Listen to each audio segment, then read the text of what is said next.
नमस्कार साथियों, स्वागत है आप सभी का रेलवे डिपार्टमेंटल यूट्यूब चैनल में।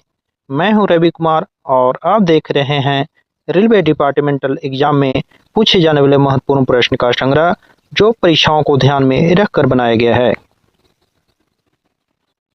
पिछले वीडियो में हम लोग 100 तक के प्रश्न को देख चुके थे। आज हम लोग उससे के आगे के प्रश्न को देखेंगे और हम लोग देख रहे हैं एक्सीडेंट मैनुअल के प्रश्न को। तो इसमें पहला प्रश्न है, यात्री गाड़ी के साथ तोड़फोड़ को दुर्घटना के किस कोटि के तहत वर्गीकृत किया गया है? तो यात्री गाड़ी के साथ तोड़फोड़ का दुर्घटना जो होता है N1 कोटि के अंतर्गत वर्गीकृत किया जाता है। अगला प्रश्न है, मालगाड़ी के साथ तोड़फोड़ को दुर्घटना के किस कोटि के तहत वर्गीकृत किया गया है? तो इसको N2 कोटि के तहत वर्गीकृत किया जाता है। अगला प्रश्न है, रेल पथ को क्षति पहुंचाना जिसमें कोई गाड़ी शामिल न हो को दुर्घटना के किस कोटि के तहत वर्गीकृत किया गया है? तो इसको N3 कोटि के तहत वर्गीकृत किया जाता है। अगला प्रश्न है, यात्री गाड़ी का गलत लाइन पर प्रवेश को दुर्घटना के किस कोटि के तहत वर्गीकृत किया गया है? तो इसका सही उत्तर है जी श्रेणी के तहत इसको वर्गीकृत किया जाता है। अगला प्रश्न है, जन आंदोलन के कारण गाड़ी सेवाओं में बाधा को दुर्घटना के किस कोटि के तहत वर्गीकृत किया गया है? तो जन आंदोलन के कारण गाड़ी सेवाओं में बाधा Q6 दुर्घटना के कोटि के तहत वर्गीकृत किया जाता है। अगला प्रश्न है, H2 कोटि के दुर्घटना के तहत निम्न में से कौन सा शामिल है? तो H2 के अंतर्गत मालगाड़ी द्वारा अस्फेड ए शामिल किया जाता है। अगला प्रश्न है, दो गाड़ियों के बीच निवारित टक्कर जिसमें कम से कम एक यात्री गाड़ी हो को दुर्घटना के किस कोटि के तहत वर्गीकृत किया गया है? तो इसमें F1 कोटि के तहत वर्गीकृत किया गया है। अगला प्रश्न है, यात्री गाड़ी और अवरोध के बीच निवारित टक्कर को दुर्घटना के निम्न में से किस कोटि के तहत वर्गीकृत किया गया है? तो इसको F2 श्रेणी के अंतर्गत वर्गीकृत किया गया है। अगला प्रश्न है, दो मालगाड़ियों के बीच की निवारित टक्कर को दुर्घटना के किस कोटि के तहत वर्गीकृत किया गया है? तो इसको F3 कोटि के तहत वर्गीकृत किया गया है।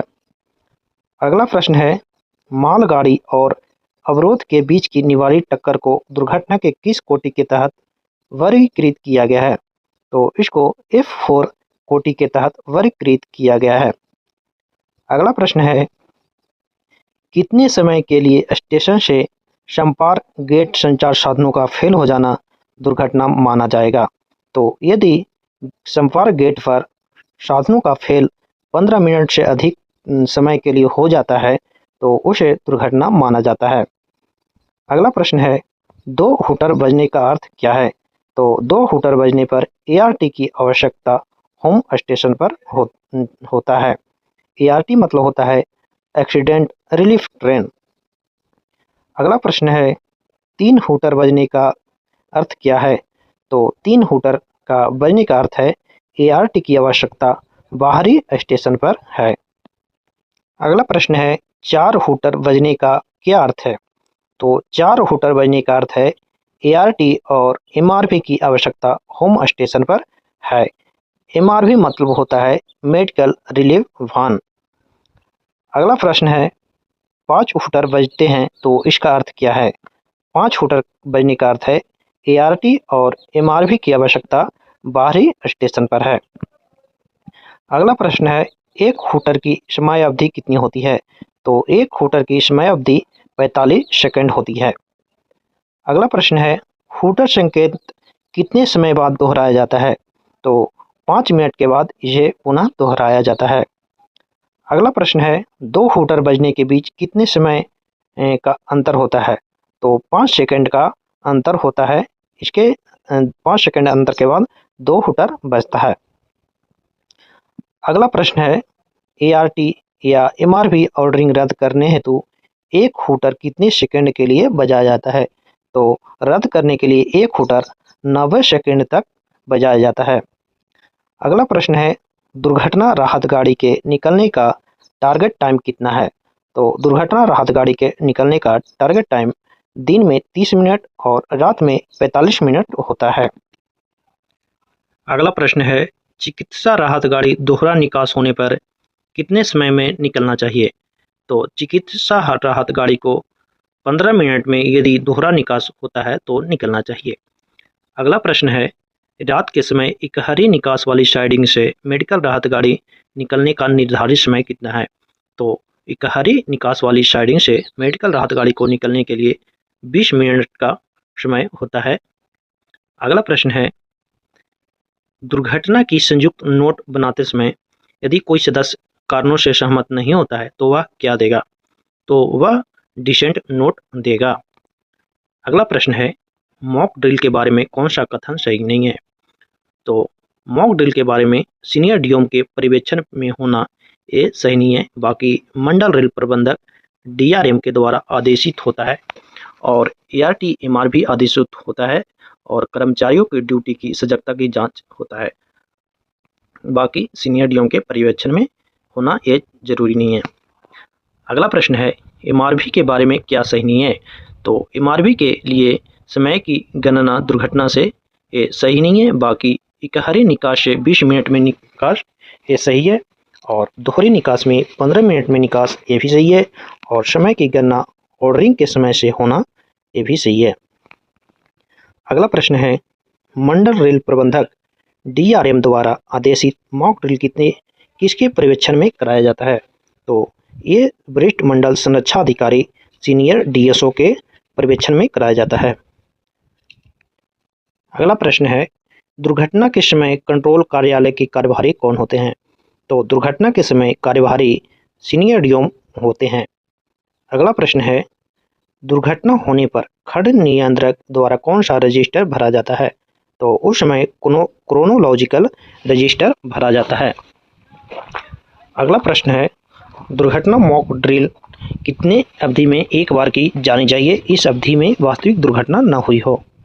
तो 3 माह में एक बार अवश्य होनी चाहिए जब इस अवधि में कोई भी वास्तविक दुर्घटना न हुई है। अगला प्रश्न है, दुर्घटना से 15 मिनट बाद तक का समय क्या कहलाता है? तो 15 मिनट बाद तक का समय प्लेटिनम आवर कहा जाता है। अगला प्रश्न है, दुर्घटना से 1 घंटे बाद तक का समय क्या कहलाता है? तो 1 घंटे बाद तक का समय गोल्डन आवर कहलाता है। अगला प्रश्न है, A1 से A4 श्रेणी की दुर्घटना की जांच यदि सीआरएस द्वारा नहीं की जाती है तो जांच किसके द्वारा की जाती है? तो यदि सीआरएस के द्वारा नहीं की जाती है तो वहां वरिष्ठ प्रशासनिक ग्रेड एसएजी के द्वारा किया जाता है। अगला प्रश्न है, अनपरिणामित गाड़ी दुर्घटना की जांच किस कमेटी द्वारा की जाती है? तो ये है, इसका आंसर है कनिष्ठ प्रशासनिक ग्रेड जेएजी के द्वारा किया जाता है। अगला प्रश्न है, याद दुर्घटनाओं की जांच किस कमेटी द्वारा की जाती है? तो इसका सही उत्तर है वरिष्ठ पर्यवेक्षक सीनियर सुपरवाइजर के द्वारा इसकी जांच की जाती है। अगला प्रश्न है, स्पैड को छोड़कर सांकेतिक दुर्घटनाओं की जांच किस स्तर के अधिकारी द्वारा की जाती है? तो इसको सीनियर या जूनियर स्केल के द्वारा जांच की जाती है। अगला प्रश्न है, दुर्घटना होने की तिथि से कितने दिनों के अंदर जांच प्रारंभ कर देनी चाहिए? तो इसका सही उत्तर है D+3, इसका सही उत्तर बी होगा। अगला प्रश्न है, दुर्घटना होने की तिथि से कितने दिनों के अंदर डीआरएम या जीएम के द्वारा जांच के आदेश दिए जाने चाहिए? तो इसका सही उत्तर है D+1 दिन। अगला प्रश्न है, दुर्घटना होने की तिथि से कितने दिनों के अंदर जांच रिपोर्ट को स्वीकृति प्रदान की जानी चाहिए? तो इसका सही उत्तर है D+10 दिन। अगला प्रश्न है, दुर्घटना होने की तिथि से कितने दिनों में जांच रिपोर्ट डीआरएम या जीएम को प्रस्तुत किया जाना चाहिए? तो इसका सही उत्तर है D+7 दिन। अगला प्रश्न है, सीएसओ या एजीएम के द्वारा जांच रिपोर्ट को अंतिम रूप कितने दिनों में दिया जाता है? तो इसका सही उत्तर है D+15 दिन।